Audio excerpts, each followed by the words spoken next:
నీ ఒడిలో సేద తీరాలి, నీ కౌగిల్లో ఒదిగిపోవాలి, నీ రెక్కల నీడ నాకు కావాలి. సమస్యలు నీకు తెలియకుండా వచ్చినాయా? నీకు తెలిసే వచ్చినాయి. తెలిసే అనుమతించిన వాడి అనవసరంగా ఎందుకు అనుమతిస్తావు? నాకు అవసరం కాబట్టి అనుమతించావు. నువ్వేం పిచ్చోడువా? తెలివిగల్లోడి జ్ఞానవంతుడివి. తెలివిగల్ల జ్ఞానవంతుడవేంటి నాకు ఈ సమస్య రానిచ్చావంటే? పిచ్చితనంగా అయితే రానియవుగా, నాకు అవసరం కాబట్టి రానిచ్చావు. ఈ రోగం రానిచ్చావంటే పిచ్చితనంగా రానియవుగా, నాకు అవసరం కాబట్టి రానిచ్చావు. ఈ అప్పుల పాలు నేను కానీ కాబడ్డాను అంటే అనవసరంగా కాలేదుగా, అవసరం కాబట్టి రానిచ్చావు. నా మంచిని కోరే నువ్వు అవసరమని అనుమతించినవి అనవసరం అనుకుంటే నువ్వే తీసేస్తావు గయ్యా.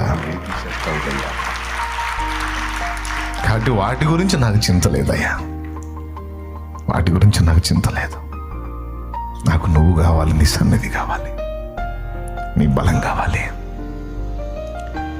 ఈ జీవితకాలం ముగించక ముందే నీకోసం ఫలించాలి, నీకోసం వాడబడాలి, 10 మందికి దీపంగా మారాలి, 10 మందికి దీవెనగా మారాలి. నాకు నువ్వు కావాలి. నువ్వు ఉంటే నా బ్రతుకు వెలుగుతుంది. నా బ్రతుకు వెలిగితే అది 10 మందికి ఆదర్శం అవుతుంది. అయ్యా, నీకోసం నేను బ్రతుకున్నట్లు నన్ను అభిషేకించు, నన్ను వాడుకోయ్యా, నాకు బలమి అయ్యా. ఒకప్పుడు తెలియక నా కోసం, నా ఇంటి కోసం అని అన్ని ఆలోచనలు చేశాను.